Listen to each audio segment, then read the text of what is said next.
Hi, Harris here of Harris and Dave. Today I want to show you how to make my white chocolate macadamia nut pie. You're going to love this recipe. I'm actually making this tonight because we have our good friends Barry and Dale Roth that are coming in from Colorado today. And we're having a little party tonight, so this is going to be one of the desserts we're going to make. Now, so I've already prepared my dough. I made that last night and let it rest overnight in the refrigerator, which is really important to do when you're for your dough. It really does need to rest. All right, so now I have it on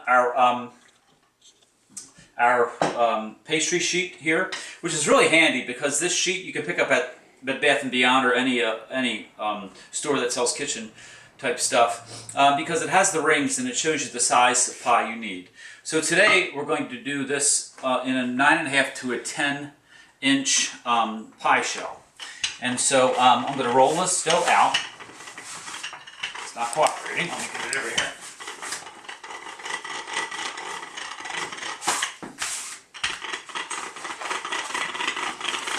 So the dough is a little hard because it's been refrigerated, so it's cold. And that's why it's a little harder to work with, but working with cold dough is much better than when it's warm. See what I'm doing here? Stretching it out. Now you got to be really careful when you're working with dough to not, when you place it into the shell, not to pull the dough or stretch the dough, because that will react when it's actually baking in the oven and pull back, and you'll lose your you'll lose the shape.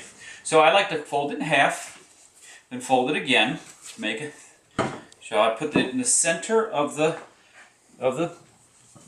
shell, the pan. Tip my sides down very easily by lifting up. And then what I do is I make my crust edges like this. Now with this so far out here like that, let me take a little bit of that off for you. I think that's a little too much on there.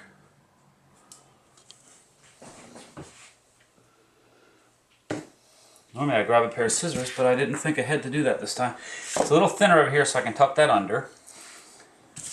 This is a little thick here, so I'm going to take that off. Okay, so we're going to make our crust, make our scalloped edges. And if you are a little short like I am right here on this spot, what you do is you take a little bit of water, put it on your dough, and you can stick it right on there. And you can fix up any little mistakes you make. Not all of us are perfect. Even Susie Homemaker makes mistakes, guys. So anyway, you tuck your crust, and then you make your scalloped edges all the way around.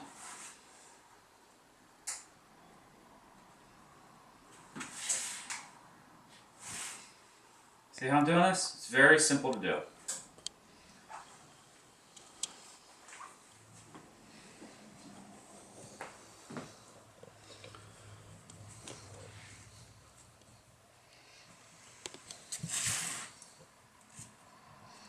Okay, now, also what you do is put a couple little fork holes in it so that it lets the steam out from under when it's baking so it doesn't bubble up underneath.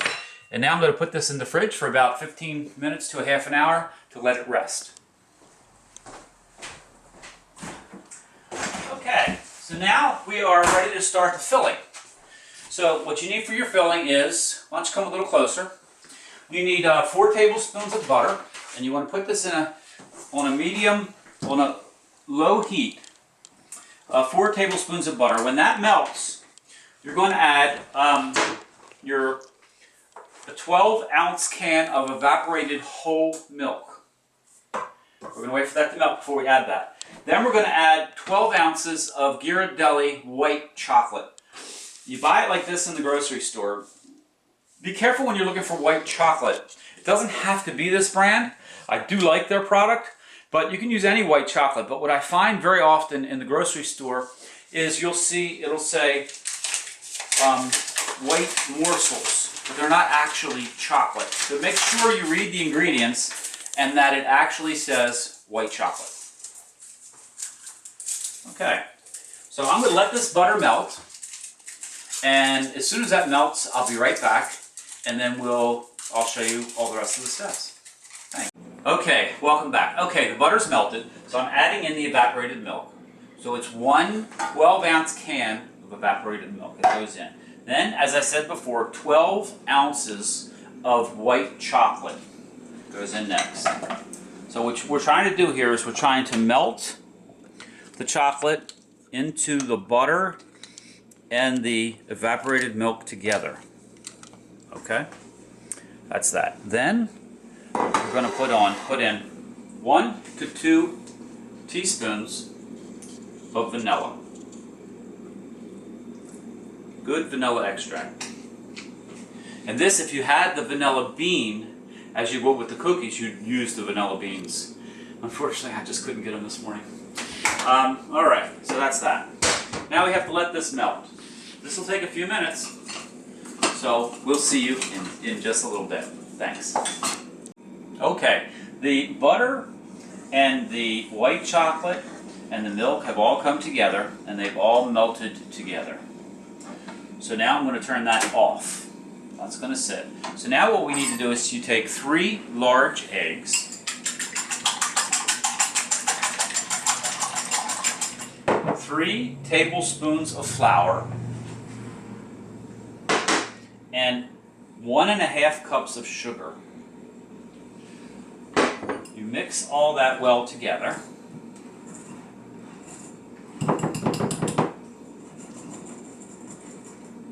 And then you're going to add this mixture to the white chocolate with the milk, evaporated milk that you have over here, and the vanilla.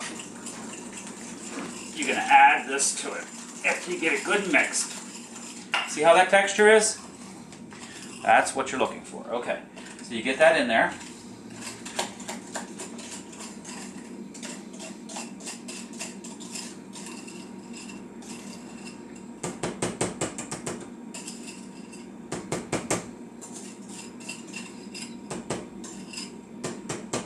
Okay.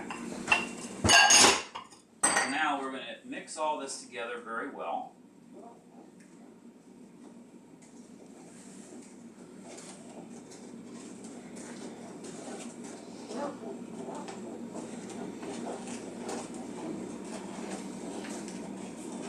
Okay. Now our pie shell has had a chance to rest in the refrigerator, so we're going to get that out.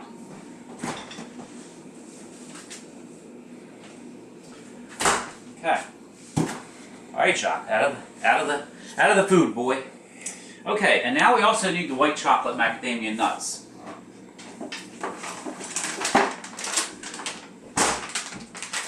You can use any brand you like. I like to use about 8 ounces. And if you want to make them spread a little further, you can split them in half. I don't bother. This is a 11-ounce bag, so I'm going to use most of it. You just put them all in the bottom of your shell, like that. So you cover the bottom, right? Like that. A little more wouldn't hurt. Okay, cover the bottom. Okay, then what you're going to do is you're just going to pour this liquid that you put together. See how it looks? Okay, you're going to pour that right into the pie shell. Okay, now you see what happens? The white macadamians are coming to the top of the surface. And that's what makes it really, really beautiful in the end. All right, I'm going to put this into the oven, 425 degrees. It's going to sit in the oven for 10 minutes. Then I'm going to keep reducing it down. And then you eventually cook it in about a 275 degree oven until it's done. And you'll be able to tell when it's done as the flour that's in that mixture starts to make that the filling rise and start to crack slightly, and that's when you know it's cooked. It's a slow process, but the pie is well worth it. You're going to love this pie. I'll be right back. Okay, about 10 minutes has passed, and now I am going to show you what the pie looks like after 10 minutes. Now you see how it's starting to get a golden brown color. You see the macadamia nuts. We're going to drop the temperature now to 350 degrees. And we're going to leave that for about another 10 minutes. See you then. Okay, we're back. The pie has been in the oven for almost 2 hours. This pie takes a long time to cook, and you have to slowly cook it. So we wound up at 250 degrees because the pie got a little brown on top. And that's what you have to watch when you're making this pie. So I'm going to take it out of the oven and let you see it. It's gorgeous. Now, there it is. Now, if you see the way it rose, you remember when we put it in the oven initially? It was flat. Now you see how it rose up about a half an inch or so, and it's starting to crack. That tells you that the pie is done. Could have come out maybe a minute or two earlier, but in any event, that's it. White chocolate macadamia nut pie. Another tip from Harris and Dave. Thanks.